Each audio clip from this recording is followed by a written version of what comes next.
Today's scripture comes from John, the 2nd chapter, verses 1 to 11. And the third day there was a marriage in Cana of Galilee, and the mother of Jesus was there. And both Jesus was called and his disciples to the marriage. And when they wanted wine, the mother of Jesus saith unto him, They have no wine. Jesus saith unto her, Woman, what have I to do with thee? Mine hour is not yet come. His mother saith unto the servants, Whatsoever he saith unto you, do it. And there were set there 6 water pots of stone, after the manner of the purifying of the Jews, containing 2 or 3 firkins apiece. Jesus saith unto them, Fill the water pots with water. And they filled them up to the brim. And he saith unto them, Draw out now, and bear unto the governor of the feast. And they bare it.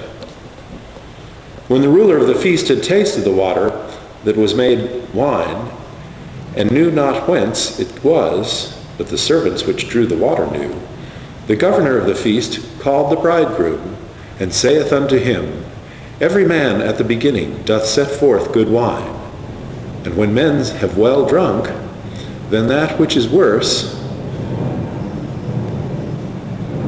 But thou hast kept the good wine until now. The beginning of miracles Jesus did in Cana of Galilee, and manifested forth his glory, and his disciples believed on him. And so ends the reading for today. And now Dr. Lyle will give us our lesson for today. Okay, our topic for this morning is change. Change. I chose this particular scripture because there was a story that I once heard that Jesus actually, if we read the scripture, it says his time was not yet at hand, and yet Miriam goes forward and says, just do whatever he says. And of course, he can't disappoint his mother. I mean, what's that going to come out like, right? So he's kind of backed into this to have to do something. So obviously she knew something was going on, and she knew that he could handle this situation however he was going to handle it. She may have not known the solution, but she knew that he could fix it, whatever it was. And, many times in our life we approach things and we see that change is inevitable, but we drag our heels. We just don't want to make that change. We're comfortable in our own ways and our own habits, and we're used to this. But we know just because of events or circumstances around us that something new is going on. Or maybe we even want change, but we're still reluctant to give up the old. And so maybe in this instance, Jesus knew the day was approaching, but maybe he was dragging his heels a little. You have to, he had a quiet, contemplative life up to now. He was pretty much under the radar. He did have an inkling of what his life was going to be from this day forward and how radically it would change. And sure enough, it did. He performed this miracle, and it says his fame went out. And that was the beginning. Shortly thereafter, what comes up next, it says this beginning of miracles did Jesus in Cana of Galilee. And then after that, he says he went to Capernaum. He, his mother, his brethren, his disciples, and he wasn't there many days, and he went into the temple. So what did he do? He cleared out the temple. He had all these problems going on. He threw out the money changers. There were people in there selling the sheep, the ox, and doing that kind of thing. And he took this and said, this doesn't belong.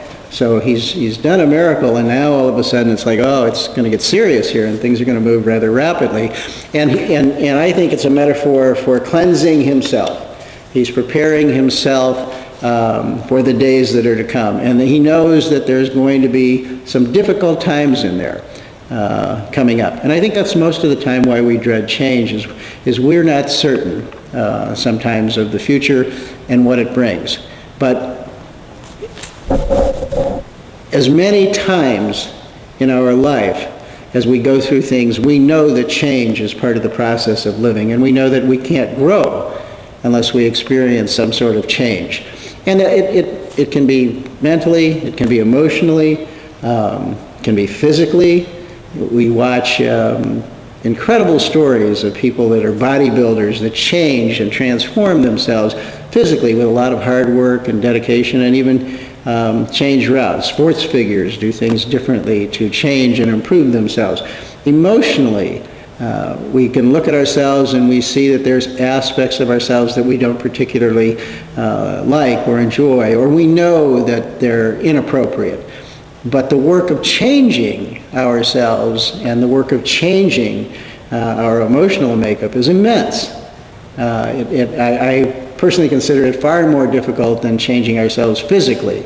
But all we need to do is look at what a bodybuilder goes through or a sports figure goes through to change and prepare themselves for an event or for a situation, and we can see the hours of dedication and preparation that go into it. And changing ourselves emotionally is the same. It takes hours of work and dedication, a constant looking at ourselves, a constant installation of appropriate thoughts and ideas that go into that change. And it is a long process, but in the end result, we have something really, truly wonderful to look at and to appreciate. And we can look at ourselves over time and see how that change has taken place, that transformation within ourselves. And then mentally, for a true emotional change, there has to be a mental switch. How do you change your thought pattern? Many, many times in life we get into ruts and we think along a certain pattern, and we find ourselves, when a stress situation comes up, that we have those repeated patterns that come in from a mental standpoint. And the trick is to change that, catch that mental pattern. Some people in their times of stress want to withdraw. And so, maybe it's best for them to learn how to embrace and not withdraw, but to move forward and face the situation head on. These are things that are part and parcel of growth.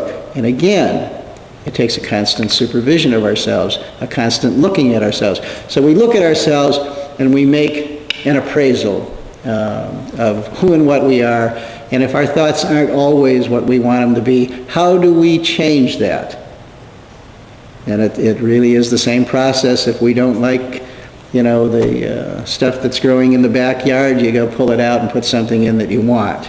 And that really is what happens to us mentally, is we take the time every day, every hour, every minute, every second. Thoughts come up and we can see ourselves trigger emotionally as a result of those thoughts, but we know that those are inappropriate. So we have to take the time, whether in private, however we do it, to change our thought pattern, to learn a new way of thinking in that situation. We know, we had Gandhi here today, that whole thing, and we know violence was a great part of the history of mankind, and still is. And the normal reaction is attack and counterattack, and it goes on into this destructive mode. And Gandhi introduced on a mass level, and I'm not saying he's the first that thought about it, but many attribute it to him, that on this mass level, that you introduce or you do it with nonviolence.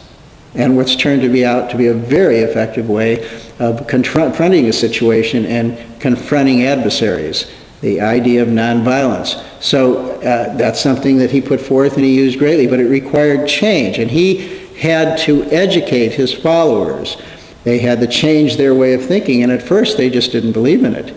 It was very difficult. He was constantly going, "Wait, don't do that, We have another method here that we're working out." And in the end, he proved to be right. In the end, his method liberated a country that was not liberated before. So that's part of it. And then, we have this mental battle we go on, and we have the spiritual battle that goes on. How do we elevate ourselves spiritually? How do we dedicate the time? We are so trained and mechanized in this world to live a certain way. Part of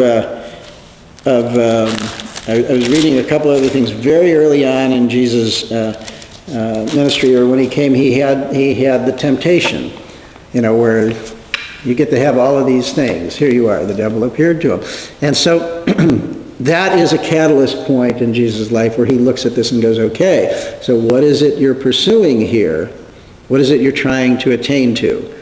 Because, if you want the great wealth, if you want to build the temples, if you want to do all of these things, that's available to you. Or what are you trying to build? And for himself, what Jesus was building was this what we want to call a perfect being. Now, that doesn't come easier just because of money. It doesn't happen. He was elevating himself spiritually at this point. He knew he had a certain potential and he was close to that goal.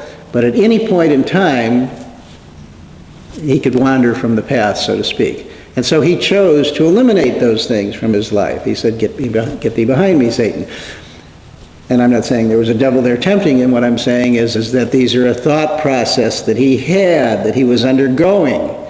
And he put those aside. Just like the thought process he had when his mother Miriam came to him and said, do something. And he's like, whoa, don't want to do that. But he changed that thought process.